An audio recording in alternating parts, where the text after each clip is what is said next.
It is Locked On NBA Game Night. I'm Wes Goldberg here with Swipa. The Kings lose their fourth game in a row and could be at risk of losing their star player. What happens next for De'Aaron Fox in Sacramento could be the NBA's next big story. Let's jump in.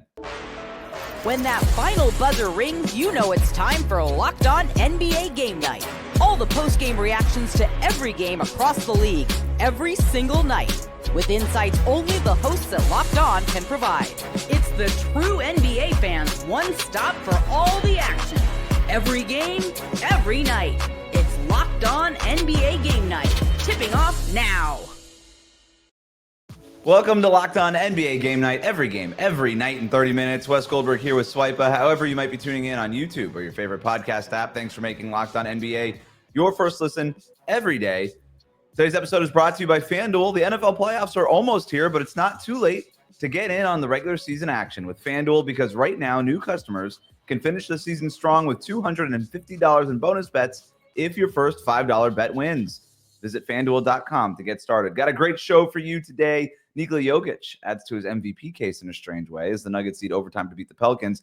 The Orlando Magic, well, they might be cursed. We're going to get to all that here in a second, but let's start in Sacramento, where the Pacers beat the Kings 122-95. The game was tied at halftime, but the Kings got outscored 70-43 in the second half. We're going to start with the Kings part of this. They lose their fourth game in a row. The Athletic reported over the weekend that the Spurs are positioning themselves to maybe make a run at trading for De'Aaron Fox, who said before the year he's got a wait-and-see approach when it comes to signing a contract extension. So, Swipa, do you think that the Kings can fix things around De'Aaron Fox before they might be forced to trade him? All right. Come on in, Sacramento fans. Come on in, NBA fans. Let's just get real comfortable here. I'm going to give you the nitty-gritty, the lowdown. Okay. So, Wes, I had already heard that this was a possibility that De'Aaron could be out in the summer. But as of recent, the information has kicked up so recently that there is a possibility for him to be out as soon as during the season. Now, here is the reasons why. It's not that De'Aaron doesn't love Sacramento. It's not that De'Aaron doesn't love playing for the Kings for the most part. He's grown up there. They even chose him over Tyrese Halliburton. So, I mean, they've given him a lot. They want to pay him. The issue for De'Aaron Fox, and I think any NBA player at this point in time in their career, De'Aaron was drafted in 2017, I believe. So this is going to be 17, 18, 19, 20, 21, 22, 23, 24, year 8. Do you realize that he has not won a playoff series in his entire career? Yep. He's been in the league for 8 years. He's more than likely not going to win a playoff series again this year. They're struggling in the play-in. He knows that having Sabonis, Keegan Murray, Keon Ellis, DeMar DeRozan, they have like talent, but I think he knows they don't have enough talent to win the West or ostensibly compete in the West. So I think for De'Aaron's side, De'Aaron saying that I'm in my prime, I'm a top 10 point guard in this league, I think De'Aaron would be a fabulous playoff player, Wes. I honestly do. I think he would be a terrific playoff player. I think the series in 2023, it showed that. But De'Aaron is in a situation where he's saying, I'm not getting better on this team. This team is probably not going anywhere. And I don't think that has anything to do with De'Aaron. You know what? I don't even blame Sabonis. I think Sabonis is doing the best he can. But I think that if you look at the way the NBA works, you typically have to have like a top tier level superstar, and you can have another all-star on the roster, and you need a bunch of guys on that team in order to compete in the West. And they don't have that. So I think from his vantage point, the best option is possibly for him to leave Sacramento and force a trade somewhere. It, i.e., could be the Houston Rockets, the Miami Heat, and others. And then that would put him in a position to be able to play late in the playoffs, which is what he wants. And I think he would be successful there. Sacramento would get pieces back on the other end to do what they need to do. But this is not De'Aaron saying that he just wants to leave for no reason. De'Aaron is just a tremendously good player who just simply does not have the infrastructure around him to win at a high level. He's a perennial All-NBA candidate. I think he could be on a winning team, an MVP kind of guy. Probably not a MVP winner, but like on ballots, right? Yeah. Exactly. And you're exactly like, look, you look at the Sacramento Kings, ton of talent, DeMar DeRozan, all these things. They're not built right. They're not built right at all. And it is hard to build around that specific tandem, De'Aaron Fox and Domantas Sabonis, because defensively there's just limitations there. So basically everybody else around them has to be a long, good defender. And they haven't really done that outside of Keegan Murray, basically, right? Like DeMar DeRozan isn't that kind of guy. Malik Monk isn't really that kind of guy. They've actually doubled down on offense. They said, we're just going to be elite offensively with all, and you even see Mike Brown just say, hey, like I can't even play Keon Ellis because we just need shooting. And then you would think, okay, like you should be elite offensively. They're good. They're not elite offensively, right? They're not one of these top offenses in the league. So look, they're struggling. They're the only team with a positive net rating and a below 500 record in the league. It's kind of weird. Well, it's their clutch numbers. Like their clutch, they used to be a dynamic clutch team, but again, it's the fact that they cannot get stops when it matters That's most. it. And we saw that again in this Pacers game. And it ended up not being close, but you just see like their defense just springs a leak, and then the whole thing, the floodgates open, and then the game's over. And so I'm with you. And look, De'Aaron Fox, sneakily, not so sneakily, signing with clutch. Oh, well, yeah. I mean, writing's on the wall. Writing's on the wall, Wes. We're already seeing the playbook. We're already seeing the playbook. Clutch. We know what the clutch playbook is, right? Apply pressure on the organization right before the trade deadline with a leaked story. Check this weekend. Yeah. In that story by The Athletic, Sam Amick and Anthony Slater reporting that, look, the Kings are going to go out there and they're going to be looking for reinforcements. They're going to be aggressive on the trade deadline. They want defensive help. They want to get a backup center, like all this stuff. Like classic. They're going to apply pressure on the front office to make changes. And when those changes either happen and don't result in what you want, like you're talking about the playoff wins, or they don't happen at all, then they can come back and say, look, we tried to get you. We wanted you to do something. You didn't do anything. You've left us no choice but then to demand this trade. And Swipa, we haven't had like a star player demand a trade in about a year. Kevin Durant, Brooklyn to Phoenix. That's kind of a long time in the NBA. And I'm not saying that that's definitely going to happen, but like I'm saying, this is the clutch playbook. We might be heading in that direction. Look, I also want to reiterate this because I think it's hard to be a fan of teams and then not feel emotional about this, Wes. Mm-hmm. I want Kings fans to understand this is not this is not a negative view on De'Aaron. I don't even think you as a Kings fan should have a negative view on De'Aaron. I think that he definitely can do some things better over the course of his career, but I think De'Aaron is in a situation that's almost impossible. If you're looking at the Western Conference, Wes, like, okay, you got Shea and Fred and a bunch of other dogs, right? And then you got Ja Morant, Jaren, and a bunch of other dogs. And then you got the Houston Rockets, who are a bunch of kids, but they're playing really hard, really good defense. They don't have the top end talent, I think, to win anything, but the regular season, they're really good. You know, then you got the Mavericks, you got Luka, Kyrie, and dogs. Then you got the Nuggets. I think they got dogs. We'll talk about this later. I have no idea. But then even after that, you got LeBron and AD, and then you got a bunch of other. Bruh, like, this is like the West is a dogfight, and the Kings are sitting here like, okay, De'Aaron and Sabonis, just, you know, go do it. But even like looking at Sabonis, like, you're a really good player, but like, do you have the shot making? Do you have the defense to make up for some of the deficiencies in the playoff to help me? We've seen it once, and he just wasn't able to do it. And I think Sabonis is a really good player, Wes. Mm-hmm.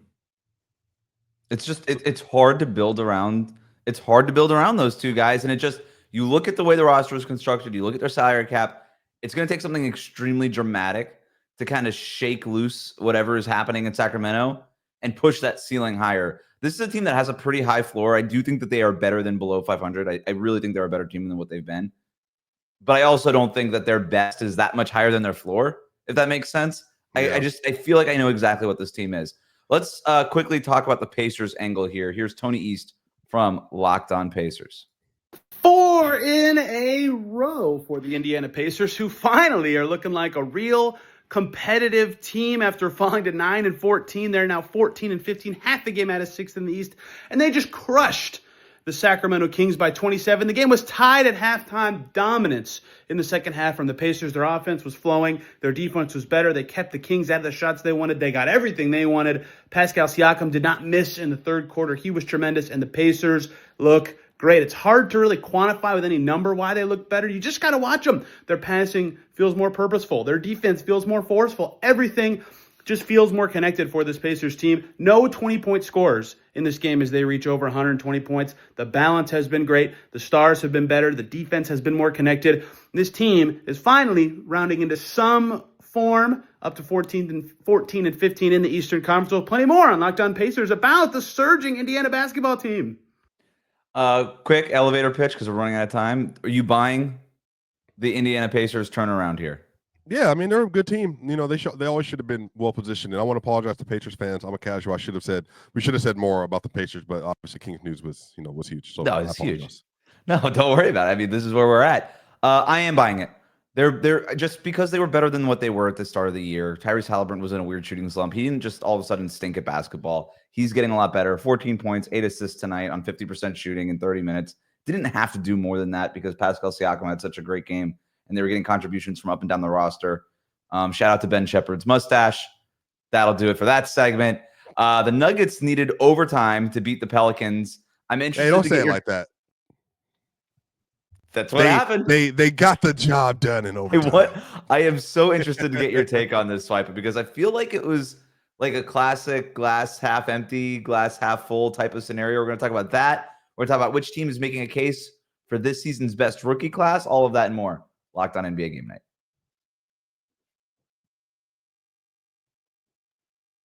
Today's episode of Locked On NBA Game Night is brought to you by Skylight Frames. Do you struggle to find the perfect gift during the holidays? Maybe gift giving isn't your love language. You're overthinking it. You wind up with something disappointing or nothing at all. We've got the perfect gift for you. Skylight Frame is the touchscreen digital photo frame your whole family will love. Upload thousands of photos with your phone and watch them appear in seconds. It's so easy to use. Setup takes less than 60 seconds. You can invite friends and family to easily share photos via the free Skylight mobile app or email, no account or subscription required. It only takes a tap on your phone to send new photos to a frame across the country. It's the fastest, easiest way to keep loved ones in the loop. I got this from my parents a couple of years ago, and literally I just we'll take photos out here in Miami at a nice dinner or something. Me and my wife will just send them the photos. I'm like, oh, seems like you guys had a nice time last night. They love it. And now, as a special limited time offer for our listeners, get $20 off your purchase of a Skylight frame when you go to skylightframe.com/NBA. That's SKYLIGHTFRAME.com/NBA. Get $20 off your purchase now at skylightframe.com/NBA. Thanks again for making Locked On NBA Game Night every game, every night your first listen. The best way to support the show is to subscribe on YouTube and on your favorite podcast app. A fun one in New Orleans. Nuggets beat the Pelicans 132-129 in overtime. Closer, Swipa, than you probably would have wanted. If you're the Nuggets, Jamal Murray hits a big shot to tie the game, gets some free throws in overtime. But this was, at least to me, I'm curious about your opinion on this, more proof of why Nikola Jokic is the MVP favorite, because it was not even a great Jokic game overall. But, when the Nuggets needed to come back from 8 points down in the fourth quarter, Jokic checks in, immediately scores 7 points and an assist in 2 minutes. It was just you're like, oh, he just turned it up. And they won they did have to go to overtime. Yeah. But they were playing through him. He has such a way of just controlling the game. He gets to the rim. He's finding his cutter, doing all the Jokic things. Swipa.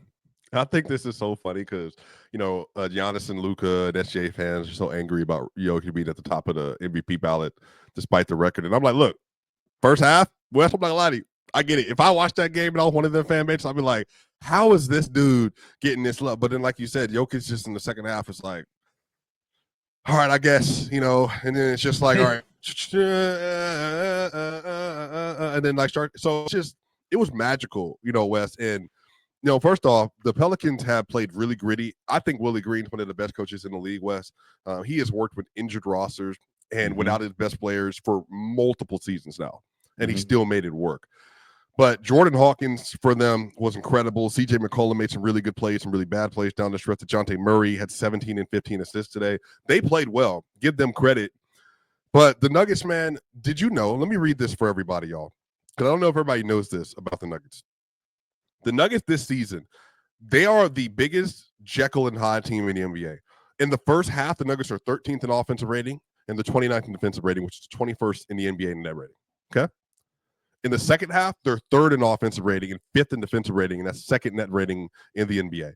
They are literally in the first half basically saying, we don't really want to do this. Why? It's too early. And then in the second half, they're like, get us to halftime. It's like the meme, the video game meme, where it's like everybody steps in.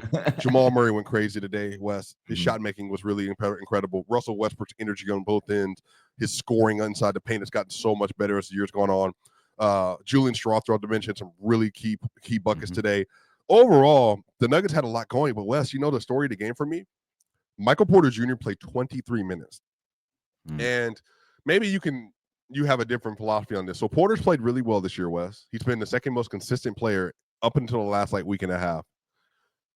But the trade information's been around about him a lot. And tonight he was 2 of 8 from the field and 2 of 6 from 3, and his defense was horrible.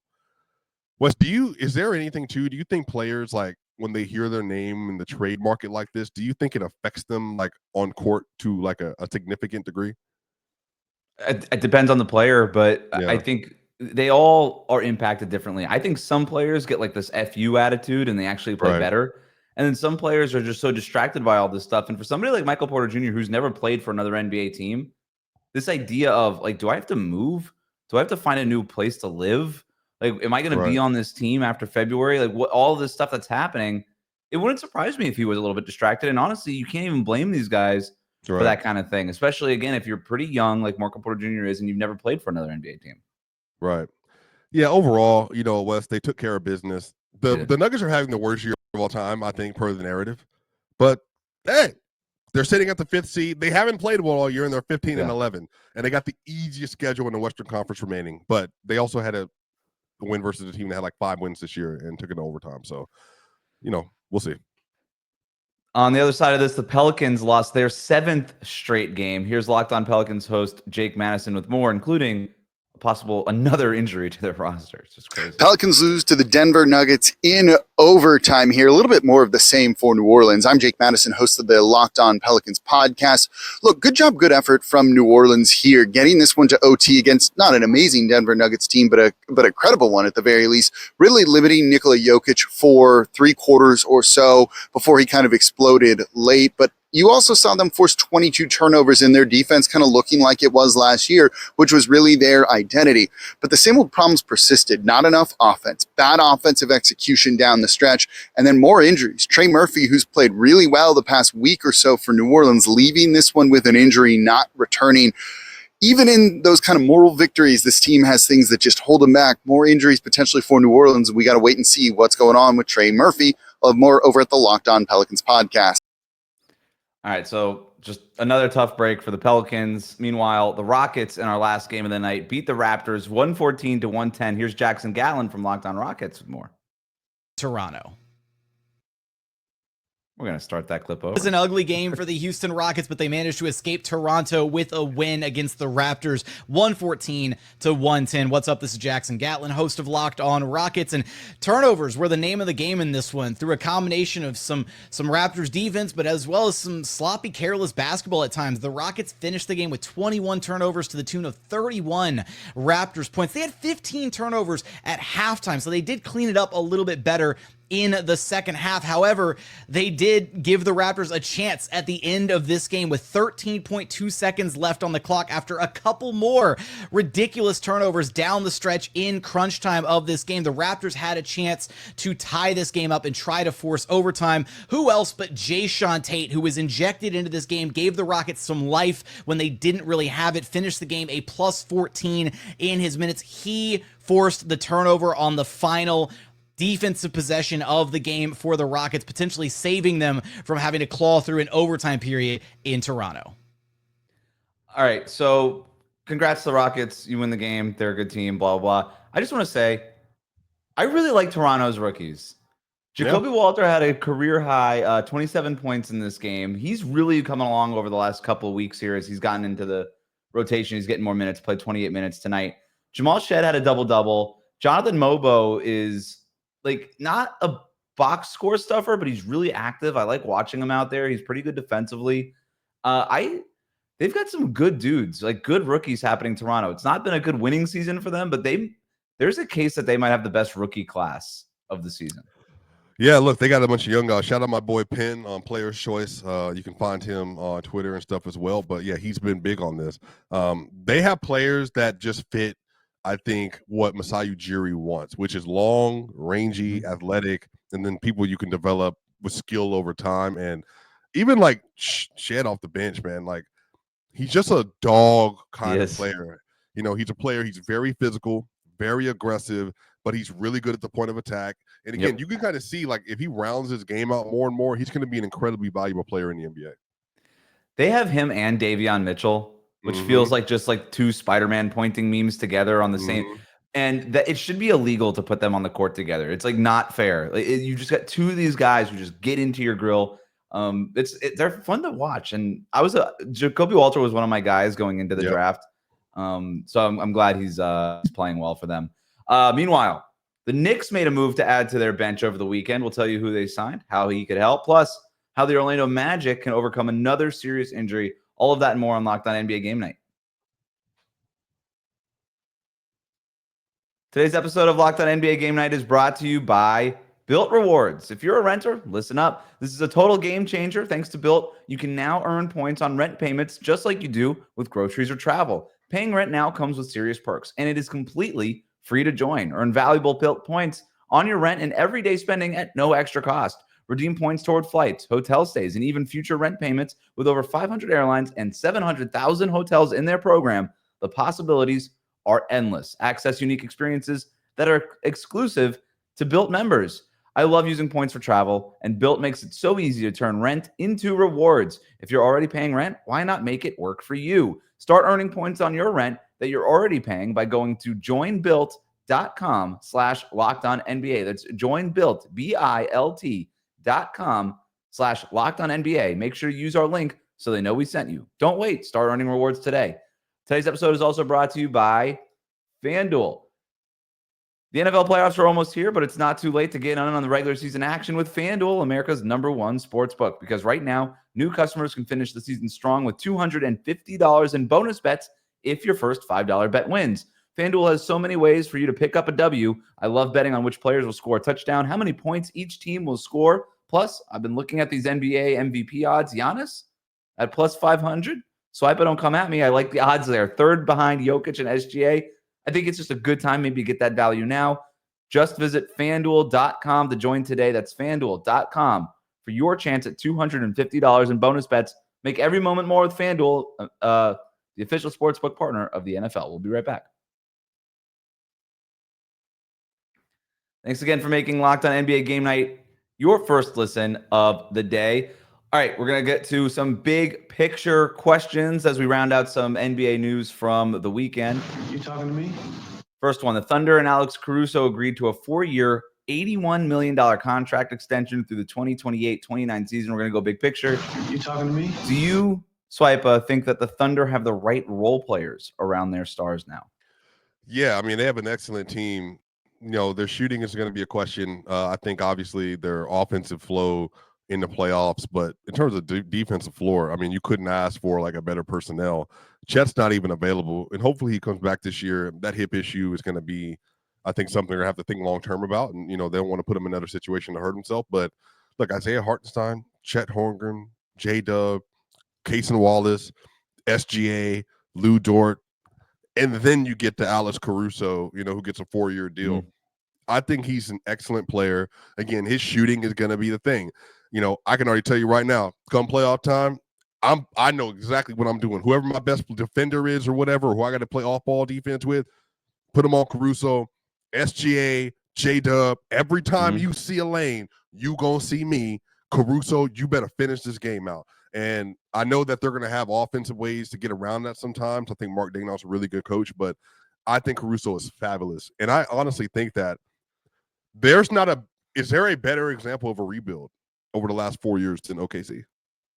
No, I don't think there is. And they've done a tremendous job. And they went out, they did their homework early. They said, what did we need? We needed to replace Josh Giddey with a more functional player at that spot. And we needed to add size. So they said, okay, first day of free agency. Before it even started, we traded Josh Giddey for Alex Caruso. First day of free agency, we added Isaiah Hartenstein. They're the favorites in the Western Conference for a reason. And they absolutely deserve it. I will say this. They need some shooting. Because what you just landed on is a hole. And we saw they did the same thing to Giddey last year, and it kind of messed them up against Dallas in that series that they lost.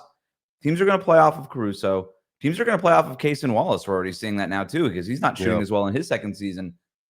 If they can add like a shooter, playmaker type that can come off the bench and just be a part of what that is, I'd feel a little bit better about what they have going on, just because the Isaiah Joe, it's been a little bit of a down year for him shooting wise too. If they can get one shooter to fill that spot in crunch time, if they just need it, like a break glass in case of emergency guy, doesn't have to be a full-time starter rotation guy. Cam Johnson, Cam Johnson's great. Yeah. I mean, look, the thing about the Thunder is if they decide that they don't have the right role players, if they need an extra thing, there is a level of role player that's accessible to them that's not accessible to a lot of other teams because they have all these draft picks. They can just go to Brooklyn and say, here's 4 first-rounders. It doesn't matter for us. Like, we have 30 of them coming. It doesn't matter. Here's 4 of them. Give us this guy. And again, Cam Johnson's out there, potentially for a lot of teams to go get.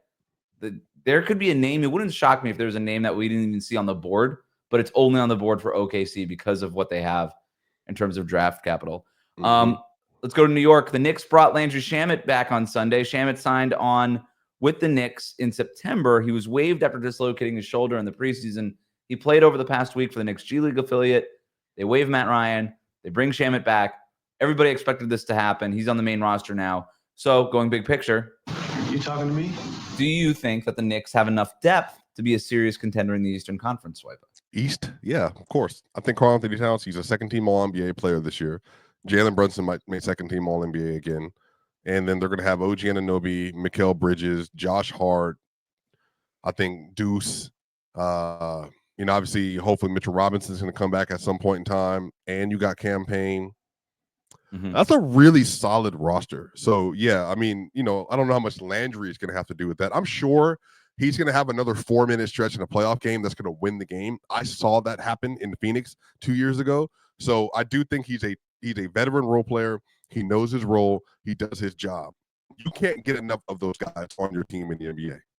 He couldn't miss in the preseason for the Knicks either. So if that three-point shot is fully back, then that's a game changer for them. Little too many campaign minutes for my liking early in the season for the Knicks. But adding Shamet, that's sort of the idea there, right? Is that you're not as relying on Payne. And then Deuce McBride on my fantasy basketball team. It's not always a hit night. It's a little bit of a trick or treat from a scoring perspective. So, yeah, just having him just bolsters their depth a little bit more. The Knicks look good. The Magic, meanwhile, not looking as good. Mo Wagner out for the season with a torn ACL in his left knee. He injured that during their win over the Heat on Saturday night. Just another rough injury for the Magic. Going big picture. You talking to me? Is this becoming a cursed season for the Orlando Magic, Swipa? Look, I think that it's a tough break for Magic fans because last year you made the playoffs. I think you got a chance to see, okay, we got something here. This year they were playing really well. Paulo goes down, and all of a sudden Franz is like, all right, maybe I'll play an all-NBA level for a set of games. And then Mo's a very important player on that team. He does a lot of things for them. And obviously with Wendell Carter Jr. being in and out of the lineup, having Bataze and having Mo Wagner is a huge deal. And for the sake of the team, he's been there, and I think he's been an important guy there. So it definitely doesn't feel like it's just not the season for them. But the hard part about it is an ACL injury. This is going to go into next season. So you just want him to be able to come back 100%. But yeah, I mean, there's a world, Wes, where the Magic don't have their whole team and what they thought they were going to have until February 2026. Which is a tough pill to swallow for sure. Yeah, I mean, look, the bright side of this is, Paolo's going to be coming back probably in January at some point. This Franz Wagner injury isn't expected to be a long-term thing either, so we'll get these guys back. And yeah, Mo Wagner is really helpful for us, but he's the muscle, right? We're in terms of additive skill value. I like Wagner. He had a 32-point game the other night or something. Yeah. But there's enough depth at that spot where it's not going to hurt them as long as they have Paolo, Franz. And then Jalen Suggs has to come back. He also missed that game Saturday against Miami too. So, yeah, maybe by February of this year, they've got their best players back and they're moving. But it just, again, it's every one of these injuries compounds itself, and then you're putting more stress on these other guys. And that's why you see a guy like Mo Wagner have to play a lot more minutes, and then he gets hurt. And so, this is just sort of the domino effect of it. It does sort of feel like after that standout year last year, that breakout year that they had, it's just it's one bad break after another for them this year. We talk about the Pelicans all the time having a cursed season. The Magic are right there. I haven't given up the hope because it does feel like they can get their best guys back. And if they can just stay healthy, then yeah, maybe I and I don't know hope for what. It's not like they're going to make a run to the NBA Finals. I don't think anybody expects that. But just to not feel so bad about the year. Their floor is defense, and so that raises your regular season floor anyway. But yeah, I mean it's tough. Like they're missing their two of their best players, then rotation guy. But honestly, this is just another opportunity for De Silva, Anthony Black, and then for KCP. I think the work can obviously continue to develop with them, and for Jalen Suggs. I think those three young players, especially, this is a real opportunity for them, and maybe even Jett Howard. Tough break for the Wagners. What is it that they do this time of year in Germany? Like Krampus? Is that their? I have no idea. They're getting coal or so. I don't know what's going on. They just haven't been behaving. And they're hurt. I don't know enough I don't know what's about German. Yeah, about German Christmas culture. So that I can't speak to that. Can't say I studied it in college. That'll do it for us. That wraps up Locked On NBA Game Night. Every game, every night. Make sure you're subscribed on YouTube and wherever you get your podcasts.